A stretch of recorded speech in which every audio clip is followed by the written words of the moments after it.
واش كتعرفوا شكون هي اغنى عائله في هونغ كونغ؟ ماشي غير اغنى، ولكن من العائلات اللي كتحكم في صمت. اليوم غادي نهضروا على واحد من هاد العائلات اللي معروفه بكونها اغنى عائله في اسيا، عائله لي. عائله لي كيترأسهم الاب سميتو لي كاشينغ، اللي تزاد في الصين وهرب وهو صغير لهونغ كونغ بسبب الحرب. مات ليه الاب وكان مضطر يخدم وهو في عمره 12 سنه. كان كيخدم 16 ساعه في النهار واخا كان صغير. كان كيدخر الفلوس اللي كيشد حتى كبر وبدا شركه ديال البلاستيك. كانت شركه صغيره وكان سماها على اسم نهر ياغينسي. ودابا ولاو عنده شركات عالميه كيترأسهم ولدو فيكتور.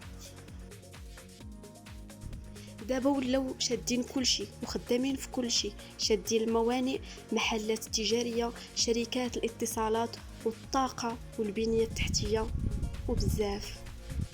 واخا الزمن تبدل، هاد العائلات مازالين كيحكموا العالم في صمت وبثقه. اللي خلى عائله لي تكون من اقوى العائلات في اسيا ويستمروا ديما في الواجهه هي انهم خدامين بخطه مدروسه، كيعرفوا وقتاش يبدلوا الاتجاه ويقوموا بصفقات كبيره، بحال فاش كانوا باعوا الموانئ ديالهم في 2025 باش يكبروا الامبراطوريه ديالهم. والمفاجاه الكبيره ان لي كاشينغ رغم هاد الثروه الخياليه اللي عنده كيبقى بسيط في اللباس ديالو. كيلبس عادي بزاف وهو معروف كيلبس ديما الساعه ديال سيتيزن عاديه بزاف. لكن من جهه الخير فهو معروف انه كيصرف بالملايير في التعليم وفي الصحه وفي المؤسسات الخيريه بلا حساب.